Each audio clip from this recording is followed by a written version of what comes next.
Bonjour à tous, bienvenue dans cette vidéo dans laquelle nous allons nous remettre à Glide. Et oui, et nous allons parler d'un nouveau composant qui s'appelle Stopwatch. Alors ça fait déjà quelques semaines qu'il est arrivé et nous n'avons pas encore eu le temps de travailler dessus. Alors si, on a travaillé en off, mais pas ensemble. Alors nous allons voir dans cette vidéo un petit peu comment il fonctionne, quelles sont les limites de ce petit chrono que vous pouvez voir qui s'affiche là. Voilà, il y a une certaine utilité, mais on ne peut pas tout faire avec ce chronomètre-là. Voilà, le principe c'est de chronométrer un temps et de le garder. Donc on va voir un petit peu ce que ça peut donner. Allez, c'est parti, on y va.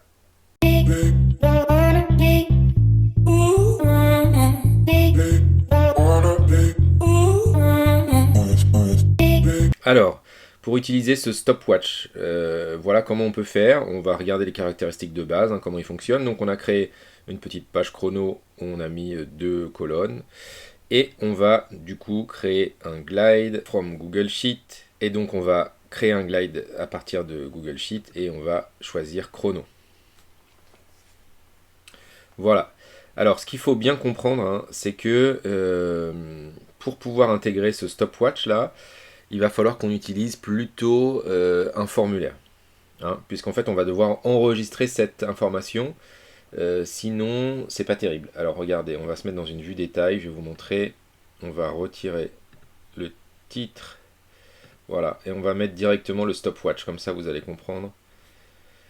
Alors, stopwatch, qui est ici, que je vais intégrer. Donc en fait on ne peut pas vraiment l'utiliser comme ça, comme un simple chrono. Alors qu'est-ce qu'on va faire? On va se mettre là, hop, on va décaler ça, on va mettre cette feuille là à droite, voilà, et on va mettre cette feuille là à gauche. Comme ça va nous permettre de regarder un petit peu ce qui se passe.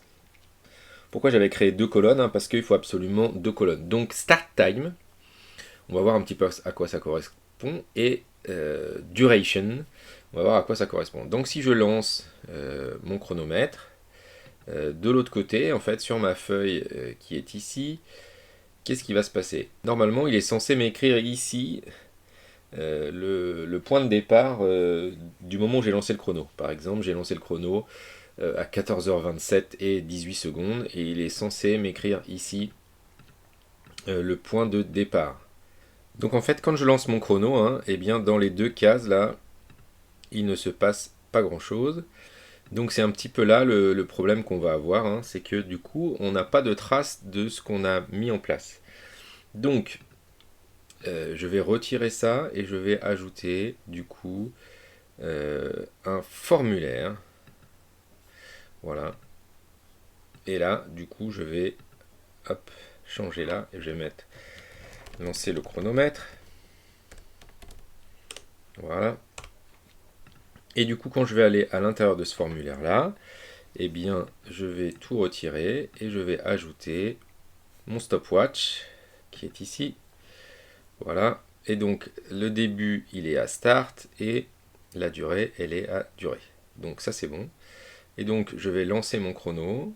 Je vais faire une pause et je vais faire soumettre. Et donc là, il a envoyé les données à mon Google Sheet. Donc là, j'ai bien une donnée qui arrive ici. Et qui a été du coup ce coup-ci enregistrée. Donc ce qui va nous intéresser nous, ça va être de pouvoir enregistrer ce chronomètre. Si je lance un deuxième chronomètre, hop, et que j'appuie sur stop, alors regardez, quand j'appuie sur stop, en fait ça remet à zéro. Donc c'est pas vraiment ce qu'il faut faire. Nous, il faut qu'on fasse start. On peut faire éventuellement stop là à 3 secondes et repartir derrière, ça c'est possible. Voilà. Et là par exemple, hop, c'est la fin, donc à 11 secondes, hop, je mets une petite pause et je fais soumettre. Et donc là, j'ai une deuxième durée qui est apparue. Vous voyez? Donc là, c'est plutôt intéressant parce que je vais pouvoir ensuite, du coup, par exemple, ajouter, hop, dans notre card ici, je vais ajouter une liste, par exemple, voilà, avec nos chronomètres. Bon, alors là, je vais pas, hop, dans Feature, je vais pas avoir de vue détail. Tac, je vais juste afficher un chronomètre. Donc le titre, on n'en a pas. et le détail c'est la durée. Voilà, sauf que là la durée, vous voyez, elle est en jours en fait. Là par défaut il nous met la durée en jours. Voilà, donc moi je vais essayer d'afficher ici la durée, hop, en temps. Donc pour pas tout casser, hein, je vais faire un petit égal, que ce soit égal à ça, voilà.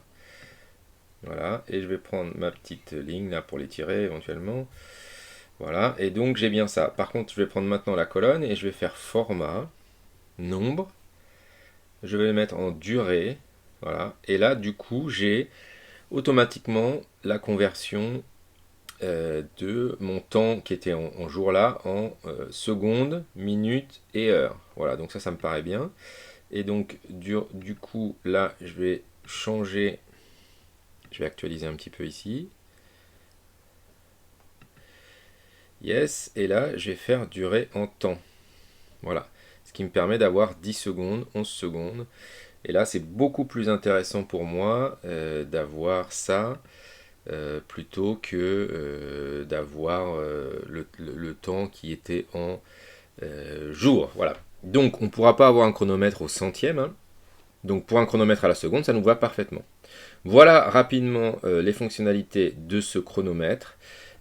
Si vous voulez, si ça vous intéresse, et du coup dites-le moi en commentaire de la vidéo ou du post, hein, on pourrait essayer d'imaginer une application de suivi, par exemple pour la nouvelle épreuve du bac, où il faut qu'on réalise un 800 mètres en athlétisme, eh bien on pourrait imaginer une coévaluation par exemple, où un élève chronomètre un autre élève, et du coup on puisse sauvegarder, archiver les différents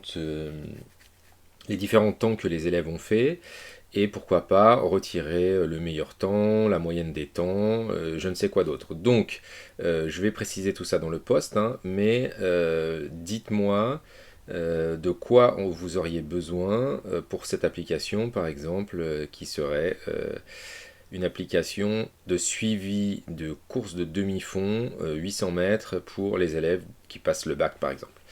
Voilà, je vous dis à bientôt. N'hésitez pas à laisser vos questions dans les commentaires.